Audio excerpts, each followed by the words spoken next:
좀 예수님, 오늘은 연중제 20주일입니다. 성부와 성자와 성령의 이름으로 아멘. 저희 가톨릭 스튜디오에 또 연중제 20주일도 변함없이 강론 함께 묵상하시기 위해서 오신 모든 분들 환영하고 또 너무 감사드리고요.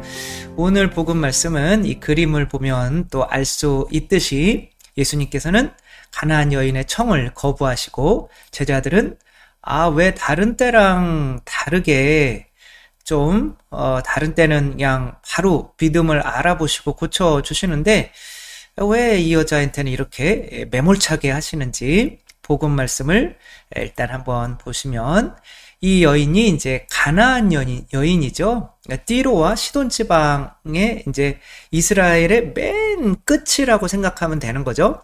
그러니까 맨 중심은 어디냐면 예루살렘. 이렇게 이스라엘에는 성전이 하나밖에 없었죠. 왜? 하느님이 이제 한 하느님이시니까 성전이 당연히 하나밖에 없는 거죠. 그때는 이제 두 집 살림을, 죄송합니다.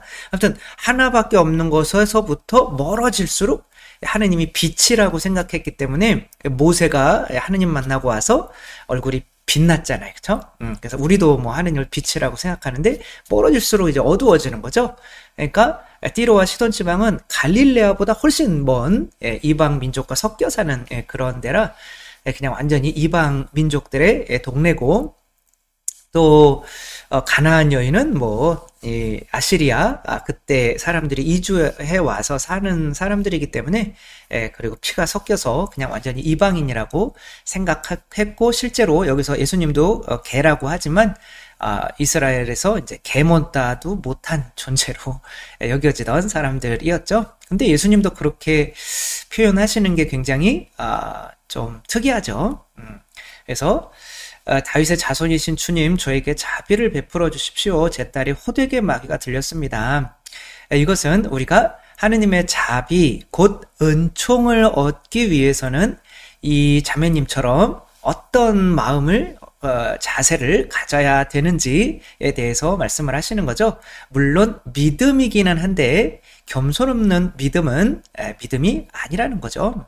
그래서 예수님께서 한마디도 대답하지 않으시고 가시는데 제자들이 좀 저 여자 좀 돌려보내십시오. 우리 뒤에서 소리 지르고 있습니다. 이렇게 이야기를 하죠. 좀 다르죠. 옛날에 비해서는 예수님이 저렇게 매몰찰 리가 없으실 텐데 이거는 뭔가를 가르치시려고 하는 의도가 있는 거죠.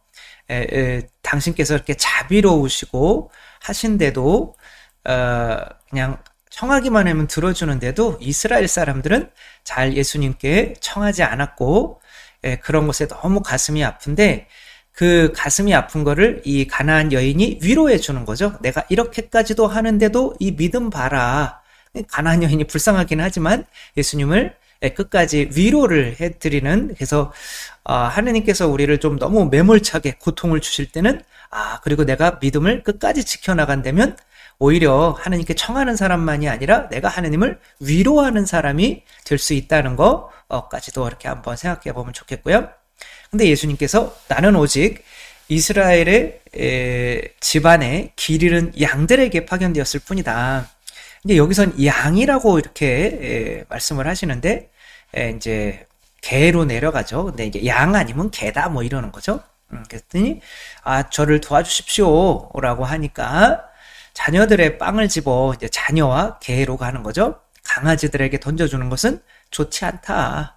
그러니까 뭐 안 고쳐주려면 말든지 왜 나를 개 취급하세요 라고 할 수가 있지만, 이 자매님은 이렇게 얘기하죠. 주님, 그렇습니다. 그러나 강아지들도 주인의 상에서 떨어지는 부스러기는 먹습니다. 그러니까 이제 이 부스러기라고 하는 것에 대해서 감사할 줄 아는 사람은 더 큰 것도 얻게 되는 거죠. 지금 뭐 1,000만 원이 필요한데 내가 가진 돈이 10만 원밖에 없어요. 근데 지금 가진 돈의 10만 원 때문에 먼저 감사하지 못한다면 나머지 90만 원을 받을 수가 없는 거죠. 제가 유럽에서 있을 때 어떤 분이 성취 성혈 이제 양형 성취를 해주는데 성혈이 이렇게 하다가 바닥에 탁 떨어졌어요. 근데 지체 없이 그거를 발로 쓱쓱쓱쓱 문지르더라고, 신발로. 그래서 저는 기겁하는 줄 알았어요. 아, 예수님의 핏방울? 저거를 저렇게 하찮게 여기는 사람에게 예수님의 피, 전체 저 많은 예수님의 성혈을 분명히 미사 때마다 사제니까 영할 텐데 효과가 있을까? 없습니다, 여러분. 그쵸? 그러니까 작은 것에 감사할 줄 모르면 큰 것도 못 받게 되죠. 그러니까 여인아, 내 믿음이 참으로 크구나. 내가 바라는 대로 될 것이다. 이 여인의 믿음은 자기를 믿지 않고 하느님께 온전히 내 자신을 내어드리는 거죠. 이것이 바로 우리가 은총을 얻어낼 수 있는 방법인 거죠. 내가 이미 가진 것에 감사하고 내 목줄은, 내 생명줄은 당신에게 달렸습니다 라고 내 목을 그분의 칼 아래 내미는 건데, 우리들은 어쩌면 이게 이제 기본이잖아요. 무언가를 청할 때는. 근데 내가 칼자루를 쥐고 청할 수가 있어요. 그러니까 자식도 마찬가지인 거죠. 이 아이는 이제 금쪽이에 나왔던 아이인데, 아이 친구들한테 인기가 좀 있으려고 그러면 돈이 있어야 되니까 부모의 돈을 훔치는 거죠. 이거는 청하는 게 아니라 훔치는 거죠. 강도와 비슷한 거죠. 그 영화 공공의 적도 마찬가지인 거죠. 자녀인데 조금만 기다리면 유산이 자기에게 오는데 지금 당장 필요하니까 얘가 엄마 아빠가 이제 죽어서 보험금까지 함께 타려고 이렇게 엄마 아빠를 살해하는 정말 끔찍한 영화죠. 공공의 적. 이것은 자녀가 내가 뭔가를 청하는데 내가 칼자루를 쥐고 있으면 자녀가 아니라 강도가 된다는 거죠. 이런 식으로는 아무것도 얻어낼 수 없죠. 이 세상에서 그렇게 얻어내려고 하다가 망하는 경우들이 얼마나 많아요. 저도 군대 있을 때 군대 그때는 일병주임이었는데 자대에 배치를 받으면 이제 어떻게 선배들에게 대해야 되고, 그거를 이제 서열이라고 있어요. 그거를 이제 이렇게 해서 차 번호가 몇이고, 이렇게 등급별로 이렇게 해가지고 그걸 다 외워야 돼요. 화장실 가서. 그러니까 매일 그냥 시간 날 때마다 화장실 가서, 그때는 푸세식이었어서 온몸에 그냥 변 냄새가 배일 정도로, 이렇게. 근데 이제 막상 들어가면 이제 한 20-30분 뒤면 자기도 냄새가 안 나죠. 근데 다른 사람이 이렇게 훅 지나가면 막 코를 다 막고, 근데 뭐 하고 왔는지는 다 알죠. 근데 그런 걸 알려줄 때 그 일병 선임이 담배를 피라고 이렇게 주더라고요. 저는 담배를 안 피웁니다 라고 솔직하게 이야기해서 죽을 뻔했죠. 그래? 그러면 내가 한 달 내로 너 담배 피우게 해줄게. 갈구겠다는 얘기죠. 전문 용어죠. 그래서 정말 눈 뜰 때부터 눈을 딱 떴는데 상쾌해야 될 거 아니에요. 근데 눈을 딱 떴는데 욕부터 날라오는 거죠. 그러니까 눈 뜨면 눈 떠서 눈 감을 때까지 계속 그분이 저를 이제 육체적으로 때린 적은 없어요. 왜냐면 저도 가만히 안 있거든요. 그래서 그때는 그런 거였죠. 신부님 될 생각도 없었고 일반 대학생 때. 그러니까 이제 이렇게 구타는 못하지만 그러니까 어떤 심적으로 많이 이렇게 괴롭히는 거죠. 그 인간 그분이 나갈 때까지 담배를 한 까치도 안 폈죠. 끝까지 오기로. 아무리 힘이 있는 사람일지라도 자기가 뭔가를 얻어내려면 이렇게 옷 벗기는 그런 동화 내용도 있잖아요. 태양과 바람이 저 남자의 겉옷을 오밭자락을 이렇게 벗게 하는 그런 거에서 태양은 따뜻하게 해서 벗겼지만 바람은 그냥 쌩쌩하게 더 오미로 드는 거죠. 그러니까 내가 너에게 힘을 가지고 있어 라고 하면 그게 좋을 수 있지만 내가 칼자루를 쥐고 누군가에게 무언가를 얻어내는 거는 강도이지 청하는 게 아니잖아요. 그러니까 모든 관계에서 강도, 나에게 칼 찌르는 사람, 모기 같은 사람을 좋아하는 사람이 어디 있어요? 모기, 막 잠 못 자게 하는 모기. 그거를 나에게 주고 뭔가를 청하면 줄 사람을 높여줘야 될 거 아니에요. 그게 신뢰를 얻게 하는 거죠. 왜 신뢰를 얻게 해야 되냐면 내가 신뢰를 얻지 않는 상태에서 뭔가를 이렇게 주면 만약에 자녀는 물건 이걸 훔쳐요. 그러면서 자녀가 정말 칼들이 대고 돈 내놓으세요. 그렇게 해가지고 진짜 주면 얘를 진짜 강도로 만들어버리는 거고, 나는 이런 게 무서워서 그냥 어쩔 수 없이 벌벌벌 떨면서 줘야 되는 그런 아주 나도 기분이 안 좋고 저 사람도 나쁘게 만드는 상황이 되는 거죠.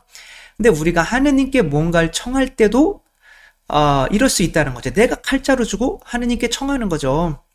주님, 이번에 우리의 대학 안 붙여주시면 3년 냉담할 거예요. 막 이런 식이면, 이렇게 이런 식으로 힘들면 저 성당 안 나와요.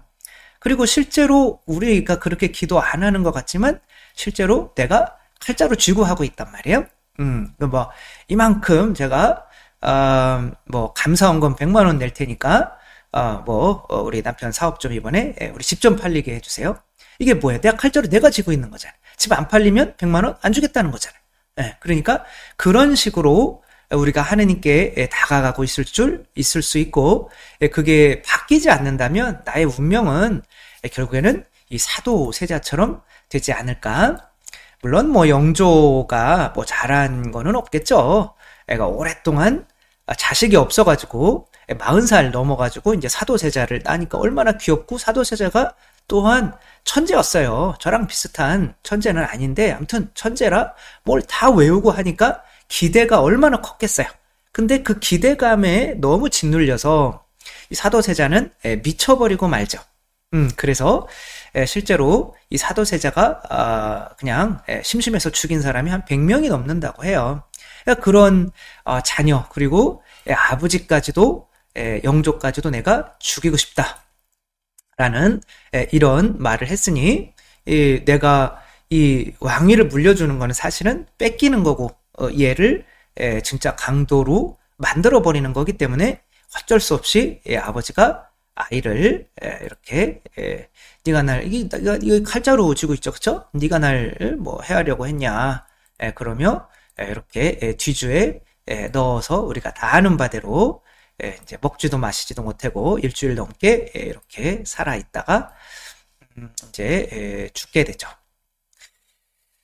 이제 뭐 여기 이렇게 보고 있던 사도세자의 아들이 이제 정조가 되는 사람이죠. 그러니까 세종대왕과 함께 정조, 조선 초기에는 세종대왕, 후기에는 정조가 우리나라가 아니라 조선 내 가장 위대한 왕이잖아요.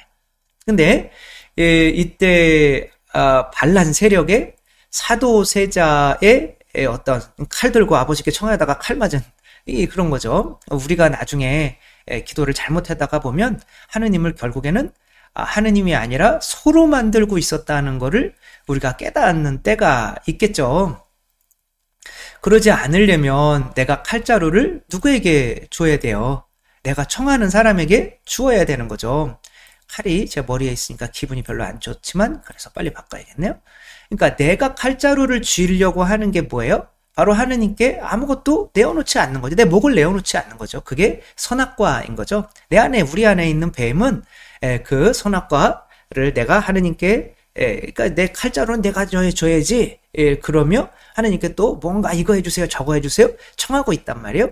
이것은 이스라엘 백성이 하느님을 뭐로 섬겼죠? 이집트를 탈출해서 나올 때 하느님을 하느님으로 만들었나요? 아니면은 하느님으로 이 지상의 것으로 만들면 안 돼. 왜? 다 피조물이니까. 그래서 이 지상의 것으로 하느님을 본뜬 거를 만들 수가 없는 거죠. 하느님은 이 온 우주보다도 크시니까. 어쨌거나 우리가 소로 만들어버린 거죠. 소는 내가 염을 줄 테니까 밥 깔아라 이런 거죠.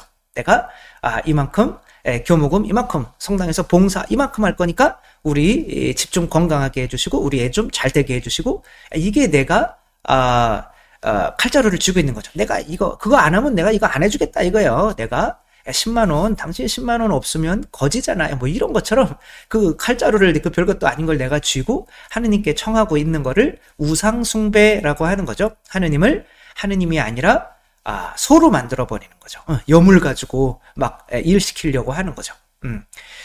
그런 모습으로 살다가 어떤 결말을 맞게 됐는지를 정조는 잘 봤잖아요. 어렸을 때부터. 그 이후 영화가 또 영린이에요. 영린. 사도라는 영화. 근데 이 영린을 이해하려면 이제 사도세자가 뭐죠? 영모를 꾸민, 영모자는, 임금이 될 수가 없어요. 영모자의 자식은. 따라서, 이제, 정조, 이게 이산이었죠, 이름이.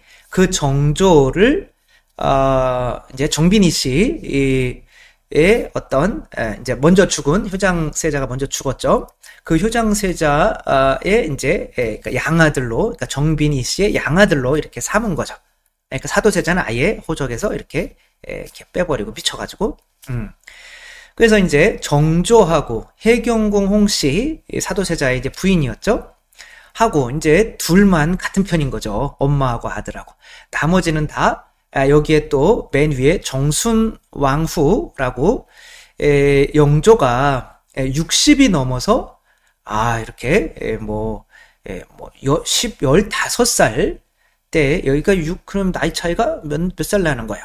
15살에 60이 45세 차이가 나는. 그리고 이제 그리고 돌아가신 거죠. 그러니까 자기 엄마보다도 10살이나 어린 이 사람이 정조 임금의 할머니가 되는 거죠. 나이도 비슷한데 할머니가 되는 거죠. 근데 이 할머니가 이제 자기의 세력을 키우는 건데, 이때 노론이라고 하는 그런 집단이 있었잖아요. 그 사람들이 다 정순왕후에 있었던 사람들이고, 그 정순왕후가 이제 실제로 1년 뒤에 이 정조가 사는 집으로 자객들을 보내서 그렇게 반란을 일으켜요. 그래서 이렇게 정조를 이제 밤에 몰래 이제 죽이려고 하는 그런 실제 이야기를 이렇게 한 거죠. 근데 이제 그 정순왕후가 할머니니까 이렇게 죽지 않게 잘해라. 굉장히 지금 임금인데도 할머니 앞에서 무릎 꿇고 이러고 있죠. 이제 나는 언제 죽어야 되나? 그러려면 나의 세를 불려야 되는데, 그러려면 나한테 자기 힘을 줄 사람들을 구해야 되잖아요. 근데 정조가 자기에게 힘을 줄 사람들을 구하는 방식은 자기 목을 내놓는 거였어요. 계속. 그래서 이거는 이제 영화에 극화돼서 그냥 나온 거지만, 자기에게 자객으로 이제 어렸을 때부터 들어와서 자기 옆에 있었던 이제 내시죠. 신하를 이제 이렇게 했는데도 자기를 죽이려고 했는데도 풀어줘요. 그래, 그래도 우리 친구잖아. 그리고 나도 믿어. 그리고 나중에 와서 제일 필요할 때 대신 칼을 맞아줘요. 이런 거죠. 나를 죽이려고 했었던 사람. 이 애가 어렸을 때 이렇게 내시로 먼저 들어왔는데, 요 키 작은 게 이제 임금님인 거죠. 우리 아버지도 그렇게 뒤주에 들어가서 이렇게 있다가 죽었는데 너희 아버지는 어떻니? 그런 식으로 이렇게 단둘이 언제든지 죽일 수 있는, 이제 죽였으면 할 수 없는 거지만 일단은 힘을 얻어야 되잖아요. 그러니까 나를 죽이려 온 사람에게까지 목을 내어주는 거죠. 이 여자도 이제 자기에게 목을 내어주려고 하는 사람이었는데, 이 여자도 잘 받아주고 하니까 영모 날짜가 언제다. 그래서 준비할 수 있게 또 만들어 준 거죠. 제일 문제는 이 구선복인 거죠. 당대에 이 구선복이 누구냐면, 자기 아버지가 뒤주에서 죽어갈 때 포도대장으로 그 옆을 지키면서 아버지한테 죽어가는데, 물을 줄까, 오줌을 줄까, 그러며 옆에서 쩝쩝쩝거리면서 음식을 먹고 아버지 얼굴에 귀주에 들어갈 때 침을 뱉었던 인물인 거죠. 진짜 찢어 죽이고 싶은 이 사람이 누구랑 붙었겠어요? 아까 정순 왕후하고 이렇게 한 거죠. 그래서 이 사람이 그때 군대 80%를 가지고 있었으니까, 이 사람이 핵심인 거죠. 근데 이제, 일단은 이렇게 자기를 죽이러 들어오는 자객들을 죽이는 거는 그래도 사람들 많이 모아서 하면 되는데, 이 사람도 같이 오고 있는 거예요, 이렇게. 그러면 이 사람 먼저 해결을 해야 되잖아요. 그래서 말 타고 뛰쳐나갑니다. 그러니까, 저절로 죽으러 왔나? 그리고 이렇게 있는데, 이 사람에게 가는 이제 한 사람을 죽이고, 정조가 이거는 약간 극화된 거죠. 말이 안 되는 거죠. 그러면서 이제 칼을 이렇게 앞에다가 이게 내 임금의 보검이다 그러면서 탁 이렇게 해요. 그러면 이제 이 칼로 칼자루를 저 사람에게 주는 거죠. 네가 이 칼로 나를 베든지 아니면 나의 칼이 되어 주든지 둘 중에 하나 선택해라. 근데 이 사람은 구선복은 골치 아픈 거예요. 왜냐하면 이거를 바라보는 사람들이 너무 많아요.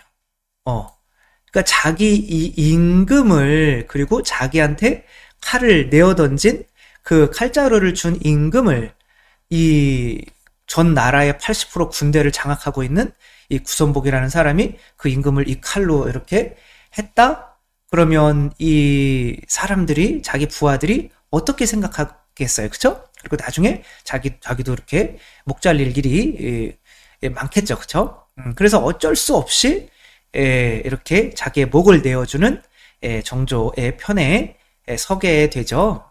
그래서 물론 정조가 이제 한 10년 정도 지난 다음에 계속 그냥 찢어 죽이고 싶은 마음이 있었는데 한 10년 정도 지난 다음에 이제 진짜로 능지처참을 해서 죽여버립니다. 그때도 이제 반란을 다시 꾀하다가 죽죠.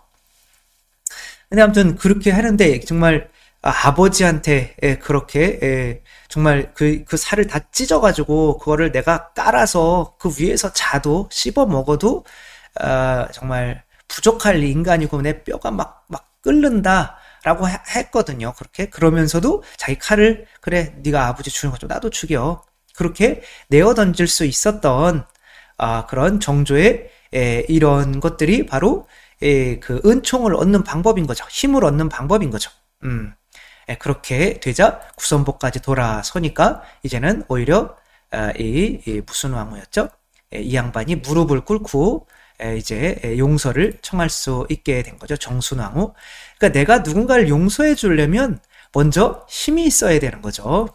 이렇게 이 군대를 이제 나의 것으로 삼고 이제 내가 이게 힘이 이제 있는 사람이 되니까 정순왕후도 이렇게 가면서 그래야 내가 당신 용서하겠습니다. 이렇게 되는 거죠. 오타니라고 하는 이 야구 선수는 지금 베이브루스가 미국 그 메이저리그에서 뭐 투수도 하고 타자도 하고 했던 어떤 전설의 어떤 그런 야구 선수죠. 그분도 이렇게 투수로서 10승, 그 다음에 홈런 40홈런을 못 해냈대요. 근데 지금 오타니라고 하는 사람이 해냈어요. 이거를 일본 사람인데. 그 도대체 이 사람은 어떻게 이렇게 정말 인간의 한계를 뛰어넘고 뭐 지금은 800억 받고 있지만 뭐 앞으로 그게 뭐 4배 정도 뛴대요. 그러면은 뭐 한 2천억 4배는 8, 4, 8이 58 모르겠네. 아무튼 많이 이렇게 어마어마한 연봉을 앞으로 받게 될, 뭐 지금도 많이 받지만 이 사람이 요거 이제 미래의 꿈을 고등학교 때 이렇게 한 거죠. 미래에 내가 지명 1순위가 세계 뭐 우리나라에서 최고 이제 투수가 되겠다라고 하는 거에 있어서 이제 다른 사람에게 배려하고 어떤 예의를 지키고 어떤 인간성을 좋게 하고, 이 사람이 이제 아이들이 오면은 이거 가방 벗어도 주고 다 사인해줘 일일이. 그리고 여기에 정말 중요한 거는 쓰레기 줍기. 이 쓰레기를 운으로 생각을 한 거예요. 그러면서 항상 오타니는 쓰레기를 주어요. 쓰레기가 떨어져 있으면 항상 쓰레기를 줍는 거죠. 이게 하느님 보시기에 뭘 하는 거예요? 내가 이런 사람입니다. 나는 아무것도 아닌 존재입니다. 그러니까 목을 내미는 거죠. 그러니까 하느님께 내 목을 내미는 것 자체가 하느님이 나에게 운을 주지 않으면 나는 아무것도 할 수 없는 존재입니다. 라고 그런 믿음을 주는 거죠. 그럼 저런 사람에게는 은총을 줘도 내가 이용당하는 것이 아니게 되겠네. 라고 해서 많은 은총을 받을 수밖에 없는 거죠. 그래서 근데 이 부모님들도 대단하죠. 자식 돈을 하나도 안 쓰고 집도 아주 시골집, 작은 집도 자기들이 돈 벌어서 아버지는 공장 근무하시고 공장에서 일하시고 엄마는 뭐 카페 같은 데서 파트타임 알바 하시면서 그 돈을 조금씩 모아서 그러니까 내가 너한테 뭐 밥 먹여달라고 할 수 없잖아. 그러니까 이분들도 어떤 누군가 이 세상에 누군가의 덕을 보려고 그러면은 이런 엄마 아빠에게 이 아이는 자기의 모든 걸 맡기지 않을까요? 그럼 이 오타니의 돈은 다 누가 관리할까요? 엄마가 다 관리해요. 맡겨도 안전한 거죠. 그렇게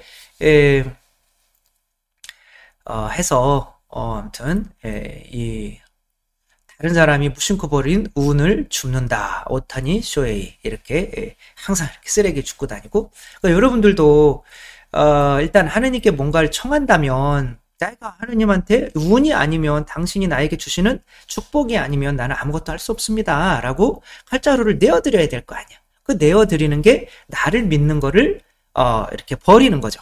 나는 당신을 믿습니다. 그 목을 이렇게 칼자루를 내어드리는 행위가 바로 이렇게 작은 일, 작은 것에 이렇게 하는 거예요. 나는 아무것도 아닌 존재입니다. 그냥 지구상에서 쓰레기 하나 이렇게 주우면서 여기나 조금 깨끗하게 할 수 있는 존재입니다. 라고 우리에게는 뭐가 있어요? 선악과 바치는 게 있잖아요. 11조 바치는 게 있잖아요. 과부의 헌금. 오늘 당장 먹을 것도 없는데 내일 먹을 것도 없는데 이걸 다 바쳐요. 그러면 하느님께서 어이구 저렇게 다 바치네 바보 그러실까요? 아니면 이렇게 목을 내어놓는 그 사람에게 많은 축복을 주실까요? 당연히 많은 축복을 주실 수밖에 없는 거죠. 다 냈네. 가진 게 하나도 없는데 그럼 축복을 많이 줘야지. 그렇게 되는 거죠. 근데 요것도 이제 돈 많은 것 중에서 조금 이렇게 11조 내면서 이렇게 냈으니까 이렇게 나한테 잘 안 해주면은 내가 다른 사람들한테 11조 내봐야 소용이 없다고 얘기할 거야. 이렇게 이제 바리사 율법학자들은 칼자루를 쥐고 있는 거죠. 그런 사람들에게는 그렇게 얘기하든지 말든지 하면서 은총을 끊어버리시겠죠.